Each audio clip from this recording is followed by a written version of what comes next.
Hello my dear drama queen family, అందరూ ఎలా ఉన్నారు? బాగున్నారు కదూ? ఇప్పుడు నేను ఒక మంచి కే డ్రామాని ఎక్స్ప్లెయిన్ చేయబోతున్నాను. ఈ కే డ్రామా పేరు లవ్ యువర్ ఎనిమీ. ఈ డ్రామాని మనకు సజెస్ట్ చేసింది శ్రావణి గారు. చాలా థ్యాంక్స్ అండి, మంచి డ్రామాని సజెస్ట్ చేశారు.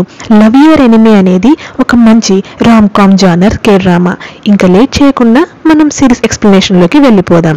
సిరీస్ స్టార్టింగ్లో మనకి ఒక అమ్మాయి పరిగెత్తుకుంటూ సాల్ ఫేమస్ టవర్ ఉంది కదా, అక్కడికి వెళ్తుంది. అక్కడికి వెళ్ళి ఎవరి కోసమో చాలాసేపటి నుండి వెయిట్ చేస్తూనే ఉంటుంది.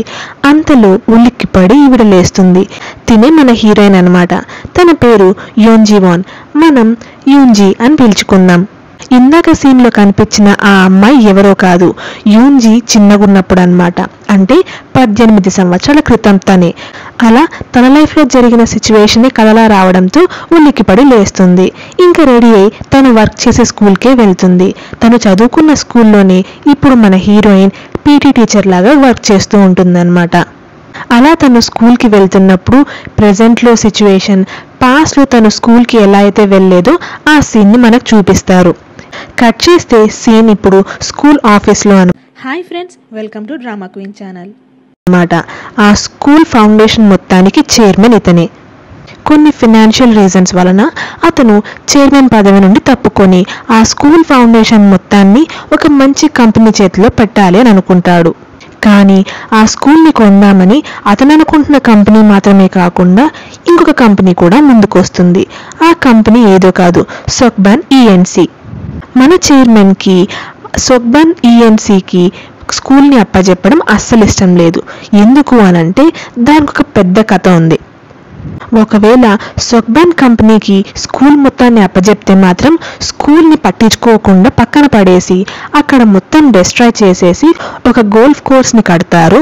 దాంతో మన టౌన్లో డెవలప్మెంట్ కూడా సరిగా ముందుకు జరగదు. ఎడ్యుకేషన్ లేకపోతే ఎలా అన్నది మన చైర్మన్ బాధ. అందుకే ఇదే విషయంగా బోర్డ్ మెంబర్స్తో మీటింగ్ పెట్టుకొని డిస్కస్ చేయడానికి వెళ్తాడు. ఇప్పుడు మన చైర్మన్కి ఆ కంపెనీతో ఉన్న శత్రుత్వం ఏంటి అనేది స్టోరీ వాళ్ళ స్కూల్ స్టాఫ్ మెంబర్స్లో ఒకరు మిగతా స్టాఫ్కి చెప్తుంటారు. ఆ స్టోరీ ఏంటంటే, మన చైర్మన్ వాళ్ళ ఫ్యామిలీ ముందు నుండే చాలా రిచ్ అనమాట. అన్నట్టు చెప్పడం మర్చిపోయాను. ఈ సీరియల్లో హీరో పేరు, హీరోయిన్ పేరు రెండు జివానే. కాకపోతే వాళ్ళ ఇంటి పేర్లు వేరనమాట. హీరోయిన్ పూర్తి పేరు యూజీవాన్, హీరో పూర్తి పేరు సొక్జీవాన్. వీళ్ళిద్దరి తాతల దగ్గర నుండే ఈ శత్రుత్వం అనేది స్టార్ట్ అవుతుంది. అది ఎందుకు అంటే, చెప్పాను కదా చైర్మన్ వాళ్ళ ఫ్యామిలీ చాలా రిచ్ అని. వాళ్ళ పొలంలోనే మన హీరో వాళ్ళ తాత వాళ్ళ నాన్న పొలం పనులు చేసుకునేవారు. కానీ అదే టైంలోనే వాళ్ళు ఒక సిమెంట్ కంపెనీ స్టార్ట్ చేయడంతో వాళ్ళు కూడా ఫుల్గా రిచ్ అయిపోతారు. అప్పుడే మన చైర్మన్ అండ్ ఆల్సో మన హీరో వాళ్ళ తాత ఒకటే అమ్మాయిని ప్రేమిస్తారు. ఆ అమ్మాయి వల్ల వీళ్ళిద్దరూ ఫుల్గా గొడవ పడతారు. అలా వాళ్ళిద్దరి మధ్య ఒక మంచి ఫైటింగ్ సీన్ నడుస్తుంది. అప్పుడు ఆ అమ్మాయి ఆ గొడవలో సొగ్జీ వాళ్ళ తాతయ్యకి దెబ్బలు తగిలిందేమో అని కేర్ చేస్తుంది. కాబట్టి ఇండైరెక్ట్గా ఇంకా ఆ ఫైట్లో హీరో వాళ్ళ తాతయ్య గెలుస్తాడు. అలా అదే కోపంతోనే అప్పటి నుండి వాళ్ళ మధ్య శత్రుత్వం పెరిగింది అని అనుకుంటూ ఉంటారు అందరూ. ఇప్పుడు అదే స్టోరీనే ఇతను వాళ్ళ పిఏకి చెప్తూ వస్తుంటాడు. మా అమ్మకి అతని మీద అస్సలు ఇంట్రెస్ట్ లేకపోయినా బలవంతంగా అతనే మేము రిచ్ అయ్యాము అన్న దాంతో ఒక మూవ్ చేసి రిజెక్ట్ అయ్యాడు. దానికి ఎవరేం చేస్తారు, కానీ అప్పటి నుండి అదే పగని అలానే మనసులో పెట్టుకున్నాడు అని ఇతను చెప్తుంటాడు. ఇతను ఎవరో కాదు, మన హీరో వాళ్ళ నాన్న అనమాట. ఇక్కడ చైర్మన్ అలాగే అతని పిఏతో చెప్తూ, అలాంటి విషయాలకు ఎవరైనా శత్రుత్వం పెంచుకుంటాడా? ఇది అందుకోసం కాదు, మన స్కూల్ డెవలప్మెంట్ కోసం, మన టౌన్ డెవలప్మెంట్ కోసం నాకు మన స్కూల్ ఫౌండేషన్ మొత్తం అతని చేతిలోకి పోవడం అస్సలు ఇష్టం లేదు అని ఎక్స్ప్లెయిన్ చేస్తూ ఉంటాడు. దాంతోపాటు నేను ఎన్నో కోట్లు ఖర్చు పెట్టి ఒక మంచి జ్యోతిష్యం చెప్పి అతని దగ్గరికి వెళ్ళి నా కొడుక్కి ఎలాంటి పేరు పెడితే మంచిగా ఉంటుంది అని కనుక్కొని జివాన్ అని పేరు పెడితే ఆ ముసలోడు కూడా వాళ్ళ మనవరాలికి అదే పేరే పెట్టాడు. నాకు ఎంత కోపం రావాలి అంటూ వాళ్ళ పిఏకి చెప్పుకుంటూ ఉంటాడు హీరో వాళ్ళ నాన్న. మన హీరో దుబాయ్లో ఒక ప్రాజెక్ట్ని చూసుకుంటూ ఉంటాడు. అతను దుబాయ్ నుండి వచ్చేసి కొరియాలో ఇప్పుడు ఈ ఊర్లో పెట్టబోయే ఆ గోల్ఫ్ కోర్స్ ప్రాజెక్ట్ని టేక్ ఓవర్ చేయాలి అనేది వాళ్ళ నాన్న ఆశ. కానీ వాళ్ళ పిఏకి ఆ గోల్ఫ్ కోర్స్ హెడ్ అవ్వాలన్నది ఆశ. అందుకోసమే గోల్ఫ్ కోర్స్ విషయాలన్నీ నాకు ఇస్తానని చెప్పారు కదా, ఇప్పుడు ఎందుకు మీ కొడుకుని రమ్మని అడుగుతున్నారు అని అంటే, నీ వల్లనే నా కొడుకు దుబాయ్కి వెళ్ళిపోతున్నాడు అని బయట రూమర్, అది నిజమేనా ఏంటి అని అంటాడు. దాంతో వాళ్ళ పిఏ ఏమనలేక సైలెంట్ అయిపోతాడు. ఇదంతా స్టోరీ స్టాఫ్ మెంబర్స్ మాట్లాడుకుంటూ ఉంటారు కదా, అంతలో అక్కడికి ఇంకొక టీచర్ వచ్చి, ఇవన్నీ మాటలు మీకెందుకు, మీ పనులు మీరు చూసుకోండి, ఒకవేళ మీరు సపోర్ట్ చేయాలనుకుంటే మన ఫ్రెండ్ యూన్జీకి సపోర్ట్ చేయాలి, కానీ అవతల కంపెనీ వాళ్ళకి సపోర్టివ్గా ఎందుకు మాట్లాడుతున్నారు మీరు అంటూ అందరినీ తిడుతుంది. దాంతో అందరూ సైలెంట్గా ఎవరి పనులకు వాళ్ళు వెళ్ళిపోతారు. ఇప్పుడు సీన్లో హీరో వాళ్ళ నాన్న పిఏకి బెస్ట్ బిజినెస్ మ్యాన్ అవార్డు వచ్చింటుంది. అందుకోసం అతని పర్సనల్ అసిస్టెంట్స్ అందరూ కలిసి అతన్ని కంగ్రాచులేట్ చేస్తూ ఉంటారు. అప్పుడే కరెక్ట్గా మన హీరో ఎంట్రీ వస్తుంది. మన హీరో పేరు సొగ్జీవన్. చెప్పాను కదా, మనము కన్ఫ్యూజన్ లేకుండా సొగ్జీ అని పిలుచుకుందాం. తర్వాత ఎప్పుడూ వస్తాడనుకుంటే అప్పుడే వచ్చేసాడేంటి అంటూ వాళ్ళ నాన్న వాళ్ళ పిఏ మన హీరోని చూసిన వెంటనే చాలా షాక్ అవుతాడు.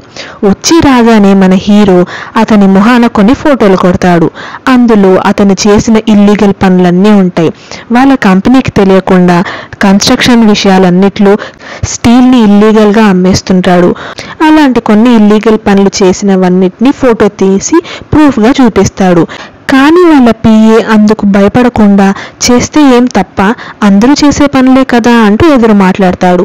దాంతో హీరోకి కోపం వచ్చి, ఇప్పుడు గనక నువ్వు ఇందుకు సారీ కానీ అపాలజైజ్ కానీ చేసుకోకపోతే మాత్రం రిపోర్టర్స్ అందరి ముందు నువ్వు కన్స్ట్రక్షన్ సబ్ కోఆర్డినేట్స్ అందరికీ హెడ్ లాగా మీ బావనే అపాయింట్ చేయబోతున్నావు లంచం తీసుకొని అని అందరికీ చెప్పేస్తానని అనడంతో అతను హీరో కాళ్ళ మీద పడి, నా పిల్లలు ఇంకా స్కూల్లో చదువుతున్నారు, ప్లీజ్ వదిలేయండి అంటూ బతిమలాడుకుంటాడు. ఇతను మన హీరో వాళ్ళ పిఏ అన్నమాట. అలా తను చేసిన ఇల్లీగల్ పనులన్నీ హీరోకి తెలిసిపోయినందుకు వాళ్ళ నాన్న పిఏ చాలా సాడ్గా ఫీల్ అవుతాడు. ఇప్పుడు సీన్లో బోర్డ్ మెంబర్స్ అందరూ వాళ్ళ స్కూల్ ఫౌండేషన్ ఏ కంపెనీకి వెళ్ళాలి అని ఓట్ చేసింటారు. కానీ వీళ్ళ చైర్మన్ ఎంత కష్టపడి వాళ్ళని ఒప్పించడానికి ట్రై చేసినా ఓటింగ్లో మెజారిటీ ఆ స్కూల్ ఫౌండేషన్ సొగ్బన్ ఈఎన్సీ కంపెనీకే వెళ్ళాలి అని ఇచ్చింటారు. దాంతో వాళ్ళ చైర్మన్కి చాలా కోపం వస్తుంది. నేను ఎంత కష్టపడి మీకు మన స్కూల్ అండ్ టౌన్ డెవలప్మెంట్ కోసం ఇలా వాళ్ళకి ఇవ్వద్దు అని చెప్పినా కూడా మీరు వినకుండా వాళ్ళకే ఓట్ చేస్తారా అని చాలా సీరియస్గా ఉంటాడు. అంతలో లోపలికి పర్మిషన్ కూడా లేకుండా మన హీరో వాళ్ళ నాన్న వచ్చేసరికి, నువ్వు లోపలికి ఎందుకు వచ్చావు అంటూ చైర్మన్ అరుస్తాడు. ఓటింగ్ ఇంకా అయిపోలేదా, అయిపోయిందనుకునే వచ్చానే అని అంటాడు. దాంతో అతను లంచం ఇచ్చి అందరినీ తన వైపుకు లాగేసుకున్నాడన్న విషయం అర్థమవుతుంది. అలా అతనితో గొడవ పడేటప్పుడు ఇద్దరు ఒకరినొకరు గట్టిగా అరుచుకుంటారు. దాంతో మన చైర్మన్కి చెస్ట్ పెయిన్ వస్తుంది. ఇక్కడేమో ఇదే విషయంగా మన హీరోయిన్ డల్గా కూర్చొని ఉంటే తన్ని చీరప్ చేయడానికి అక్కడికి వాళ్ళ ఫ్రెండ్ వస్తుంది. అలా వాళ్ళిద్దరూ మాట్లాడుకుంటూ ఉన్నప్పుడే వాళ్ళ స్కూల్లోకి ఒక అంబులెన్స్ రావడం గమనిస్తుంది. ఆ అంబులెన్స్ ఎవరి కోసమో కాదు, వాళ్ళ చైర్మన్ కోసమే అన్నమాట. హీరో వాళ్ళ నాన్న ఇంకా స్కూల్ నుండి వచ్చేసేటప్పుడు ఆ ముసలోడికి గనక ఆ చెస్ట్ పెయిన్ రాకపోతే నేను ఇంకా వాడిని ఎక్కువగా తిట్టేవాడిని అని అనుకుంటూ వచ్చేస్తాడు. ఇంటికి వచ్చేసరికి వాళ్ళ కొడుకుని అక్కడ చూసి చాలా టెన్షన్ పడతాడు, భయపడతాడు. ఎందుకంటే చెప్పా పెట్టకుండా దుబాయ్ నుండి వచ్చేసినందుకు. ఇంకా హీరో వాళ్ళ నాన్నతో పాటు మాట్లాడుతున్నప్పుడు, ఎందుకు నా అసిస్టెంట్ని అంత భయపెట్టావు అని అంటే, అతను చేసిన తప్పులకే కదా నేను భయపెట్టాను అని అంటాడు. నీ వల్ల అతను రిజైన్ చేద్దామని ఫిక్స్ అయ్యాడు కాబట్టి ఇప్పుడు ఆ రెస్పాన్సిబిలిటీ నువ్వే తీసుకో, నేను కట్టబోయే ఆ గోల్ఫ్ కోర్స్కి చైర్మన్ నువ్వే ఉండాలి అని అంటాడు. కానీ నాకు మీ పగలో పాల్గొనే అదృష్టం నాకు అస్సలొద్దు అని అంటాడు. ఎందుకు, అది పగ అని ఎందుకు అనుకుంటున్నావు, నేను మన టౌన్ డెవలప్మెంట్ కోసమే అదంతా చేస్తున్నాను. గోల్ఫ్ కోర్స్ కట్టి నేను అక్కడ సంతోషంగా నా ఫ్రెండ్స్ అందరితో హ్యాపీగా మెమరీస్ క్రియేట్ చేసుకుంటూ నా పగ తీర్చుకుంటాను అని అంటే, చూసారా మీరే అన్నారు, నాకు మాత్రం ఇందులో ఇన్వాల్వ్ అవ్వడం అస్సలు ఇష్టం లేదు. పైగా ఆ ఏరియా కూడా గోల్ఫ్ కోర్స్ కట్టడానికి అస్సలు సెట్ అవ్వదు, ఆ విషయం మీకు కూడా తెలుసు. కానీ మీరు మీ ప్రతీకారం తీర్చుకోవడం కోసమే ఇదంతా చేస్తున్నారు. లేట్ కాకముందే ఈ విషయాన్ని ఇక్కడితో ఆపేయండి అని అంటాడు. ఆ మాటలు విన్న వెంటనే వాళ్ళ నాన్నకి చాలా కోపం వస్తుంది. నాన్నమ్మకి ఈ విషయం తెలుసా అని హీరో అడిగితే, మా అమ్మకి ఈ విషయం తెలియాల్సిన అవసరం ఏముంది అని అంటాడు. ఇక్కడ ఇంట్లోనేమో వాళ్ళ తాత అదే బాధలో తాగుతూ ఉంటాడు. ఎందుకు తాతయ్య ఇంతగా తాగుతున్నారు, మీ హెల్త్కి మంచిది కాదు అంటూ వాళ్ళ తాతయ్య బాధ చూడలేక ఆ స్కూల్లో జాబ్ మానేసి ఆ ఊరు నుండే వెళ్ళిపోదాము అని అనుకుంటుంది హీరోయిన్. అదే విషయమే చెప్తే, కావాలంటే నువ్వు జాబ్ మానేస్తే మానే, అంతే తప్పించి ఈ ఊరు వదిలిపెట్టి నన్ను తీసుకువెళ్ళాలని ట్రై చేయకు, ఎందుకంటే స్కూల్ విషయంలో ఓడిపోయినా మన టౌన్ని కాపాడాల్సిన బాధ్యత నా మీద ఉంది, కాబట్టి నేను రాను అని అంటాడు. నెక్స్ట్ డే స్కూల్కి వెళ్ళిన మన హీరోయిన్ హీరోకి సంబంధించిన న్యూస్ ఆర్టికల్స్ అన్నీ చదువుతూ ఉంటుంది. అంతలో అక్కడికి వచ్చిన వాళ్ళ ఫ్రెండ్, ఎందుకు ఇప్పుడు గతంలో ఉన్న అతని కోసం మళ్ళీ అన్ని సెర్చ్ చేస్తున్నావు, ఇంకా గుర్తున్నాడా, నువ్వు మర్చిపోలేదా అని అంటే, అదేం లేదు అని చెప్పి తను ఇలా జాబ్ మానేసి వెళ్ళిపోవాలనుకుంటుందన్న విషయం చెప్తుంది మన heroine. Already academic year start అయిపోయింది, ఇప్పుడు వెళ్ళిపోతావా, పాస్ట్లో నీకు అతనితో ఉన్న రిలేషన్షిప్ వల్ల నువ్వు పారిపోదామని అనుకుంటున్నావా అని అంటే, అదేం లేదు అందుకే అంటావా అని ఆలోచిస్తూ ఉంటుంది హీరోయిన్. ఇంతకుముందు స్కూల్లో చిన్నగా ఉన్నప్పుడు తను చాలా కోపంగా ఉండేది. వాళ్ళ స్కూల్లో మొత్తం ఆమెని మ్యాడ్ డాగ్ అని పిలిచేవాళ్ళు. అదంతా తనకు గుర్తొస్తుంది.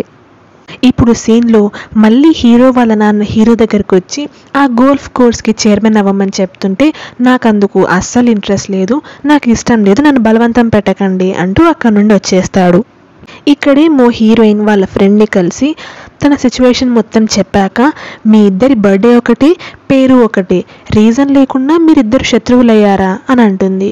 అవును అని చెప్తే తను చాలా షాక్ అవుతుంది. ఇక్కడ హీరో కూడా తన పిఏతో తను ఎందుకు ఆ గోల్ఫ్ కోర్స్లో వర్క్ చేయకూడదు అనుకుంటున్నాడో ఆ విషయం చెప్తాడు. అంటే మీకు ఒకరిని చూడడం ఇష్టం లేక ఆ చైర్మన్ పదవిని వద్దంటున్నారా అని అనడంతో, అవును చాలా వింత రీజన్ కదా అని అనుకుంటాడు హీరో. అలా తన పిఏకి వాళ్ళ చిన్నగున్నప్పటి స్టోరీ చెప్పడం స్టార్ట్ చేస్తాడు. చిన్నగున్నప్పటి నుండి మన హీరో హీరోయిన్లకి ఒకరంటే ఒకరు అస్సలు పడేది కాదు. ప్రతి విషయంలో గొడవ పడేవాళ్ళు. ప్రతి కాంపిటీషన్లో, రేస్లో అన్నిట్లోనూ మన హీరోయినే గెలిచేది. దాంతో మన హీరోయిన్ అంటే హీరోకి అస్సలు నచ్చేది కాదు. అదే విషయమే మన హీరోయిన్ వాళ్ళ ఫ్రెండ్కి చెప్పడంతో, ఏదేమైనా ద్వేషమైనా ఒక ఫీలింగే కదా అని అంటుంది. అయితే మాత్రం తనకు మీద నాకు కొంచెం కూడా ఫీలింగ్స్ లేవు అని అంటుంది. ఇప్పుడు ఏ రీజన్ లేకుండా నేను తనని ఎందుకు చూడాలి, ఎందుకు కలవాలి, నాకు అలా కలవడం కూడా ఇష్టం లేదు అని అంటుంది హీరోయిన్. అన్నిట్లోనూ తనే కరెక్ట్ అంటూ ఎప్పుడూ వాదించేది అని కంప్లైంట్ చేస్తాడు మన హీరో. ఇప్పుడు ఫ్లాష్ బ్యాక్లో వీళ్ళిద్దరూ స్కూల్ ప్రెసిడెంట్ అవ్వాలి అని పోటీ పడతారు. స్టూడెంట్స్ అందరి ఓటింగ్ ప్రకారం ఇంకా మన హీరోనే స్కూల్ ప్రెసిడెంట్ అవుతాడనమాట. అన్ని విషయాలు తెలుసుకున్న తర్వాత వాళ్ళ ఫ్రెండ్, నాకెప్పుడు అలాంటి శత్రువు లేడు కాబట్టి నాకు ఏం చేయాలో తెలియదు, కానీ నీకు వెళ్ళిపోవాలనిపిస్తే వేరే ఆలోచన లేకుండా ఇక్కడ నుండి వెళ్ళిపో, ఉండి ఫైట్ చేయాలనుకుంటే మాత్రం నీకు వేరే వాళ్ళ ఒపీనియన్స్తో పని లేదు, నీకేమనిపిస్తే అదే చెయ్యి అని చెప్తుంది. దాంతో హీరోయిన్ చాలా హ్యాపీగా అక్కడ నుండి వచ్చేస్తుంది. హీరో వాళ్ళ అసిస్టెంట్ని పంపించేసిన తర్వాత వాళ్ళ ఫ్రెండ్ని కలవడానికి వస్తాడు. అతను మన హీరో చిన్నగున్నప్పటి ఫ్రెండ్ అనమాట. లాస్ట్ ఇయర్ స్కూల్ యూనియన్కి రమ్మని దుబాయ్లో ఉన్నప్పుడు హీరోకి చాలా మెసేజెస్ చేసిండాడు ఇతను. ఇతని పేరు యుహాంగ్ జే, మనం యుహాంగ్ అని పిలుచుకుందాము. అలా ఇతను ఎన్ని కాల్స్, ఎన్ని మెసేజెస్ చేసినా మన హీరో కనీసం కూడా రిప్లై ఇవ్వడు. ఎందుకు ఇవ్వలేదు అంటూ చాలా సీరియస్ అవుతాడు. నేను బిజీగా ఉంటున్నాను, అక్కడ నుండి ఇక్కడికి రావడానికి కుదరలేదు కాబట్టి నేను రాలేదు అని అంటే, కనీసం రిప్లై అయినా ఇవ్వచ్చు కదా అని అంటాడు. అలా ఇంతకుముందు ఏ రీయూనియన్కి రాలేదు, కానీ లాస్ట్ ఇయర్ హీరోయిన్ ఇలా రీయూనియన్కి వచ్చిందన్న విషయం తెలిసిన వెంటనే హీరో షాక్ అవుతాడు. నీకు తను గుర్తుందా అది ఇదని మాట్లాడుతుంటే, ఎవరు తను, నాకు అస్సలు గుర్తులేదే అన్నట్టు యాక్ట్ చేస్తాడు. అదేంటో విచిత్రం, మీరెప్పుడు ఫుల్గా గొడవ పడేవాళ్ళు కదా, మొన్న రీయూనియన్లో కలిసినప్పుడు హీరోయిన్కి కూడా నీ గురించి అడిగితే తను ఎవరు, నాకు అస్సలు గుర్తులేదే అని అంటుంది. ఇద్దరు ఒకరినొకరు మరీ ఇలా మర్చిపోతారని అస్సలు అనుకోలేదబ్బా అని అంటాడు. అది విన్న వెంటనే హీరో షాక్ అయి, ఏంటి తనకు నేను గుర్తులేనా, నేను అస్సలు గుర్తులేనా అంటూ చాలా షాక్ అవుతాడు. నేను రెట్టించి అడిగాను, నువ్వు కనీసం కూడా గుర్తులేవు ఆ అమ్మాయికి అని అనడంతో హీరోకి చాలా కోపం వస్తుంది. అక్కడ నుండి సీరియస్గా వచ్చేసి వాళ్ళ నాన్న దగ్గరికి వెళ్ళి, నేను ఆ గోల్ఫ్ కోర్స్ ప్రాజెక్ట్కి చైర్మన్ అవుతాను అని చెప్తాడు. అందుకు వాళ్ళ నాన్న చాలా హ్యాపీగా ఫీల్ అవుతాడు. ఇక్కడ హీరోయిన్ కూడా అదే డిసైడ్ అయ్యి వాళ్ళ తాత దగ్గరికి వెళ్ళి, నేను జాబ్ క్విట్ చేయను, నేను అక్కడే వర్క్ చేస్తాను, ఎవరి కోసమో నేను నా ఉద్యోగం వదిలిపెట్టి ఊరు వదిలిపెట్టి ఎందుకు వెళ్ళిపోవాలి, నేను అక్కడే ఉంటాను అని అనడంతో వాళ్ళ తాత కూడా, నీకు ఎలా అనిపిస్తే అలానే చేయి అని అంటాడు. ఇప్పుడు సీన్లో మళ్ళీ ఫ్లాష్ బ్యాక్ అనమాట. ఆ అమ్మాయి అక్కడ వెయిట్ చేస్తున్నప్పుడు తను అనుకున్న వ్యక్తి రాకపోవడంతో ఆ అమ్మాయికి బాధ కలిగి అక్కడే ఏడ్చేస్తుంది. దాంతో మన హీరోయిన్ ఉలిక్కిపడి లేస్తుంది. ఇంకా స్కూల్కి వెళ్ళడానికి రెడీ అవుతున్నప్పుడు తన లెన్స్ ఒకటి వాష్ బేసిన్లో పడిపోతుంది. దాంతో స్పెక్ట్స్ పెట్టుకొని వాళ్ళ స్కూల్కి బయలుదేరుతుంది. ఆ రోజు మన హీరోయిన్కి కొంచెం హెల్త్ కూడా బాగుండదన్నమాట. పిల్లలకి గేమ్స్ ఆడిపిస్తున్నప్పుడు కరెక్ట్గా ఒక బాల్ వచ్చి తనకు కొట్టుకోవడంతో మన హీరోయిన్ కింద పడిపోతుంది. అప్పుడు తన స్పెక్ట్స్ పక్కకు పడిపోతాయి. వాళ్ళ పీటీ టీచర్ కింద పడిపోయింది అన్న దాంతో పిల్లలు పరిగెత్తుకుంటూ వస్తున్న క్రమంలో ఆ స్పెక్ట్స్ని తొక్కేయడంతో అవి విరిగిపోతాయి. ఇంకా స్పెక్ట్స్ కూడా లేకపోవడంతో మన హీరోయిన్కి ప్రపంచం మొత్తం మసగ్గానే కనిపిస్తుంది. కరెక్ట్గా అదే టైంకి మన హీరో ఎంట్రీ జరుగుతుంది స్కూల్లోకి. అలా స్కూల్లోకి వచ్చి రాగానే హీరోయిన్ కోసం వెతుక్కుంటూ వెళ్తాడు. అప్పుడే కరెక్ట్గా హీరోయిన్ కనిపిస్తుంది. అక్కడ బ్యాక్గ్రౌండ్ మాత్రం చాలా బాగుండిందండి. హీరోయిన్ని చూసిన ఫస్ట్ గ్లాన్స్లోనే మన హీరోయిన్ని గుర్తుపడతాడు. కానీ మన హీరోయిన్కి స్పెక్ట్స్ లేవు కదా, ఎదురుగా ఉండింది ఎవరు అన్న విషయం అర్థం కాదు. దాంతో వాళ్ళని విష్ చేసి అక్కడ నుండి వెళ్ళిపోతుంది. కనీసం గుర్తు కూడా పట్టలేనంతగా మర్చిపోయిందా నా గురించి అని హీరోకి చాలా కోపం వస్తుంది. ఇప్పుడు మనకి ఫ్లాష్ బ్యాక్ చూపిస్తారనమాట. హీరో ఫుట్బాల్ ఆడుతున్న టైంలో కరెక్ట్గా గోల్ కొట్టే టైంకి మన హీరోయిన్ వచ్చి హీరోని తోసేసి ఆ గోల్ కొడుతుంది. అలా నేను టైంకి రమ్మంటే ఇంతవరకు ఆడుకుంటూ ఉంటావా అని హీరోని తిట్టి లాక్కెళ్తుంటే, వస్తున్నాను, ఇదొక్క గేమ్ ఆడి వచ్చేస్తుంటే కదా, నువ్వు నా మాట వినలేదు కాబట్టి వెయిట్ చేయి, ఇంకొక గోల్ చేసి వస్తాను అంటూ తప్పించుకొని హీరో పరిగెత్తుకుంటూ వచ్చేస్తాడు. హీరో వెనకాలే పరిగెత్తుతున్న మన హీరోయిన్ కాలు జారి కింద పడిపోతుంది. దాంతో మన హీరోయిన్కి దెబ్బలు తగులుతాయి. కుంటుకుంటూ ఆఫీస్కి వెళ్ళేసరికి లేట్ అవుతుంది అని వాళ్ళ ఫ్రెండ్స్ హీరోని ఎత్తుకోమని చెప్తే, దాన్ని నేనెందుకు ఎత్తుకుంటాను అంటూ తిట్టి చెవి పట్టుకొని లాక్కొని వచ్చేస్తాడు. అలా హీరోయిన్ని వాళ్ళ స్కూల్ నర్స్ రూమ్కి తీసుకెళ్ళి ఫస్ట్ ఎయిడ్ చేస్తారు. అక్కడ కూడా ప్రతి విషయానికి గొడవే, ప్రతి మాటకి గొడవే. హీరో వెనకాల పరిగెత్తుతుంటేనే కదా మన హీరోయిన్కి దెబ్బ తగిలింది కాబట్టి నువ్వే బ్యాండేజ్ అని చెప్తున్నా, అందుకు హీరో కనీసం కూడా కేర్ చేయకుండా చాలా రూడ్గానే మన హీరోయిన్కి ఫస్ట్ ఎయిడ్ చేయడము, బ్యాండేజ్ చేయడం అవన్నీ చేస్తాడు. అసలు వీళ్ళిద్దరు ఎందుకు కలవాలని అనుకున్నారు అంటే, వాళ్ళ స్కూల్ స్పోర్ట్స్ డే రాబోతుంది. అందుకోసం క్లాస్ మొత్తానికి టీషర్ట్ల విషయంగా డిస్కస్ చేద్దామని కలుసుకుందాం అనుకుంటారు. హీరో ఏమో స్కూల్ ప్రెసిడెంట్, హీరోయిన్ ఏమో ఆడిటింగ్ టీమ్కి మేనేజర్ అన్నమాట. కాబట్టి ప్రతిసారి లాగా కాకుండా ఈసారి టీషర్ట్స్ తక్కువ కాస్ట్కే ఎక్కువ వచ్చేటట్లు ప్లాన్ చేశాను అంటూ అదే విషయమై డిస్కస్ చేయడానికి కలుద్దామని అనుకుంటారు. అలా ఈ విషయాలన్నిటినీ ఒక కౌన్సిల్ మీటింగ్ పెట్టుకొని అందులో డిస్కస్ చేద్దామని అనుకుంటారు. కానీ స్టూడెంట్స్ అందరికీ మన హీరోయిన్తో పాటు విషయాలు డిస్కస్ చేయడం అస్సలు ఇష్టం లేదు. ఎందుకంటే మీటింగ్ అంటే ఫాస్ట్గా అయిపోకూడదు. ప్రతి చిన్న విషయం గురించి మాట్లాడి సాగబెక్కి కొన్ని గంటలు చేస్తుంది. అందుకే తన్ని స్కూల్ ప్రెసిడెంట్ కూడా చేయకుండా మన హీరోని ప్రెసిడెంట్ చేసింటారు అందరూ. అదే విషయమే చెప్పి, అందుకే అందరికి నీ మీద అంత కోపం, సరే నేను వెళ్ళిపోతున్నాను అంటూ అక్కడ నుండి వెళ్ళిపోయేటప్పుడు నాకు కొంచెం ఫ్యాన్ తిప్పి పెట్టచ్చు కదా అంటే, కావాలని దాన్ని ఇంకా దూరంగా తిప్పిపెట్టి మన హీరో అక్కడ నుండి వచ్చేస్తాడు. ఎలాంటి వాడివి నువ్వు అంటూ ఫ్యాన్ తిప్పి పెట్టుకొని అక్కడికి కూర్చొని ఉంటుంది మన హీరోయిన్. అలా గాలి వీస్తూ ఉంటే మన హీరోయిన్ చాలా అందంగా కనిపిస్తుంది. మన హీరో అప్పుడే మన హీరోయిన్కి పడిపోతాడు. కరెక్ట్గా మీటింగ్ టైంకి హీరో వచ్చేసరికి మన హీరోయిన్తో పాటు అదే టీంలోనే వాళ్ళ జూనియర్ కూడా ఉంటాడనమాట. అతను మన హీరోయిన్కి ఎంతో కేర్గా బ్యాండేడ్ పెడుతూ ఉంటే అప్పుడే వచ్చిన హీరో అదంతా చూసి చాలా కోపంగా ఫీల్ అవుతాడు. అలా వాళ్ళ మీటింగ్ అంతా అయిపోయేసరికి స్టూడెంట్స్ అందరూ చాలా అలసిపోయి ఉంటారు. కానీ మన హీరోయిన్ అలుపు లేకుండా మాట్లాడుతూనే ఉంటుంది. చివరికి అయిపోయిందా అని హీరో అడిగితే ఇప్పుడు అయిపోయింది అని అనడంతో అమ్మయ్య అని అందరూ ఊపిరి పీల్చుకుంటారు. ఇంత సతాయిస్తావు కాబట్టి నిన్ను మన వాళ్ళు స్కూల్ ప్రెసిడెంట్గా అస్సలే ఎంచుకోలేదు కాబట్టి నువ్వు ఆడిట్ టీంలో ఉండిపోయావు అని అనడంతో, నేను మన స్కూల్ కోసము మన స్టూడెంట్స్ అందరి మంచి కోసమే ఇదంతా మాట్లాడుతున్నాను చేస్తున్నాను. అందుకోసమే కదా మనం అందరం ఒక కౌన్సిల్ లాగా ఫామ్ అయింది, మీరు అదే ఉద్దేశంతో ఈ కౌన్సిల్లో జాయిన్ కాలేదా అని అంటే, కొంతమంది ఏమో వాళ్ళ ఎక్స్ట్రా కరికులర్ యాక్టివిటీస్ కోసం జాయిన్ అయి ఉంటారు, కొంతమందికి ఏమో హీరో మీద ఇష్టంతో జాయిన్ అయిన అమ్మాయిలు కొంతమంది. అలా వాళ్ళందరూ వాళ్ళ రీజన్స్ చెప్తారు. హీరోయిన్ టీంలో ఉన్న అబ్బాయి మాత్రం నేను మీకోసమే జాయిన్ అయ్యాను అని అనడంతో అందరూ షాక్ అవుతారు. అంటే అర్థం ఏంటి అని అడుగుతుంది హీరోయిన్. సరే, నువ్వు నా టాలెంట్కి పడిపోయావు కదా అంటే, కాదు, మీరు చాలా అందంగా ఉంటారు, అందుకే నాకు మీరంటే ఇష్టం అని చెప్పడంతో అందరూ మీరిద్దరు డేట్ చేసుకోవాలి అని అంటారు.